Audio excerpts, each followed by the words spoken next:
Miguel, quando ouves as palavras rádio comercial, o que é que te vem à cabeça? Olha, é uma boa pergunta. E importante. Vem basicamente duas coisas. Rádio, no geral, evidentemente, e no fundo a rádio na minha vida, porque eu vim para a rádio por causa da rádio que eu ouvia na rádio comercial antes de trabalhar na rádio comercial. No fundo as duas coisas estão... Tu ouvias a rádio comercial quando eras miúdo? Sim, ouvia muito. Era a rádio da moda, na altura, e portanto as pessoas que tentavam estar in, como era o meu caso e dos meus amigos, ouvia-se a rádio comercial e portanto a ligação inicial que eu sempre tive entre a música e a atividade radiofónica começou com a palavra rádio comercial. Dessas memórias, que programas guardaste? O que é que tu ouvias? Quem é que tu ouvias? Para mim, o meu grande herói da altura, assumido a minha vida toda e a minha carreira toda, foi o Adelino Gonçalves e a discoteca. Era o meu programa de eleição. Apanhava o resto da programação da rádio comercial, que naquela altura era muito tematizada. Os programas sucediam-se com estilos e tipos musicais diferentes, mas para mim aquele período específico da discoteca e a tipologia de locução do Adelino e a música que ele passava para mim era... 13, 15, não é? Exatamente, era esse o horário, e eu venerava aquilo e à boa maneira antiga ouvia-se parava-se tudo para ouvir essa... E também tinhas aquela coisa de gravar a música? Sim, era. Eu na altura, é uma história curiosa, foi uma coincidência dos meus pais, na altura em que incentivavam o consumo de música, por acaso deram um giradiscos à minha irmã e um gravador de cassetes a mim.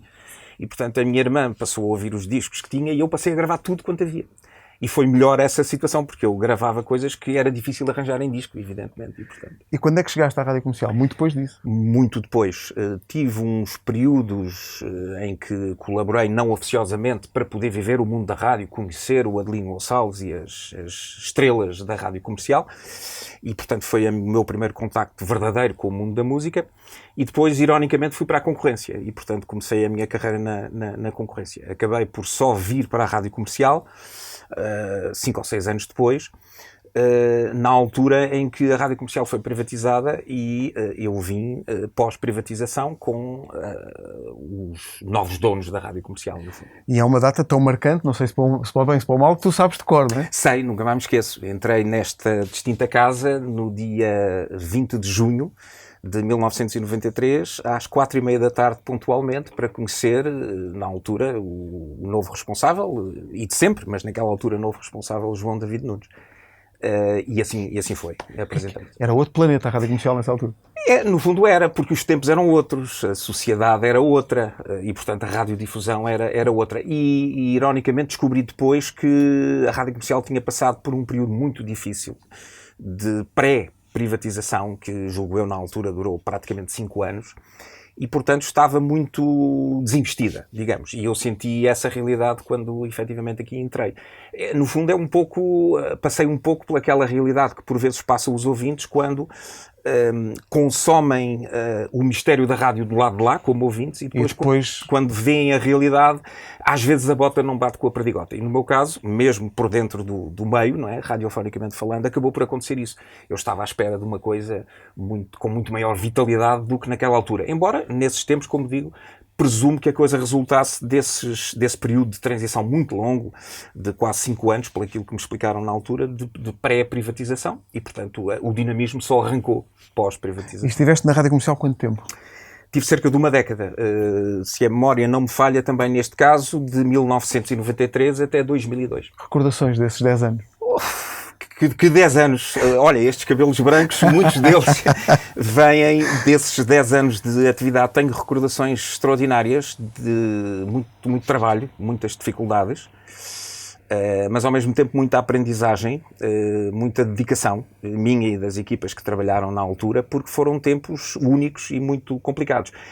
Que eu me lembre, não há grande memória de haver no mundo uma situação em que uma rede nacional de radiodifusão pertencendo ao Estado é privatizada e é entregue a um operador privado.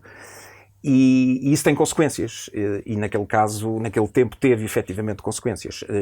Foi um processo de aprendizagem extraordinário, em que foi necessário, por exemplo, lidar com recursos humanos em muito maior número. Na altura éramos perto de 200 e não sei quantas pessoas, que iam desde os 19, 20 anos até aos 62, 63 anos. E, portanto, foi um processo profissionalmente de aprendizagem extraordinário.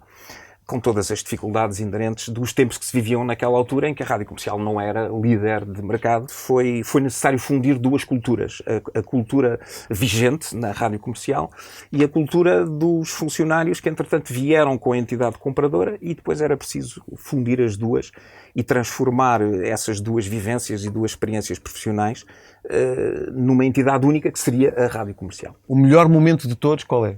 Consegues eleger um? O melhor momento para mim que vivi na rádio comercial foi, no fundo, a altura em que finalmente a rádio comercial passou a voltar a ter potencial para ser a rádio comercial.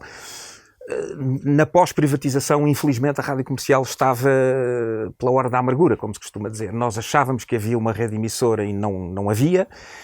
E, portanto, foi preciso um tempo enorme para reconstruir, digamos, a rádio comercial por dentro. E o melhor momento foi quando o trabalho que nós estávamos a fazer começou a dar resultados. Ou seja, a reestruturação da rede emissora começou a dar resultados, passámos a chegar aos ouvintes, no fundo, reformulámos o produto.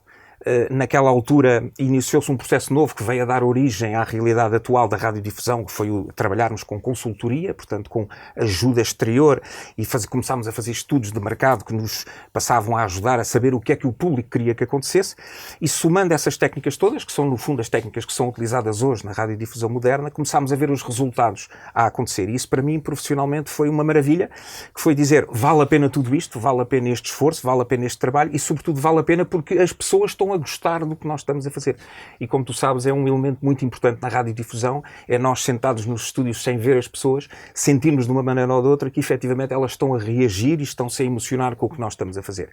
E eu, embora na altura já não estivesse a fazer emissão, comecei a sentir que o meu trabalho nos bastidores estava a obter esses resultados, e foi um momento extraordinário quando ultrapassámos a concorrência e quando começámos a obter resultados. Nunca mais esquecerei esses tempos, indiscutivelmente.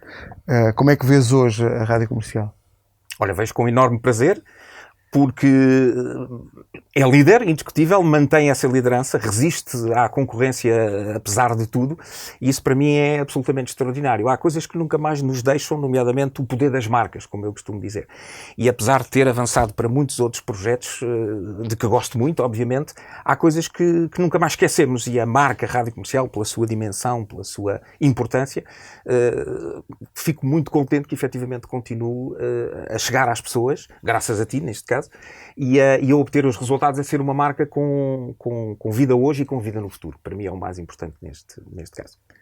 Isto é até comovente, que tudo o que aprendi foi este senhor que me ensinou, portanto, ensinou-me a mexer nas máquinas, a falar na rádio, a tudo, foi este senhor que ensinou tudo, portanto, isto é muito comovente.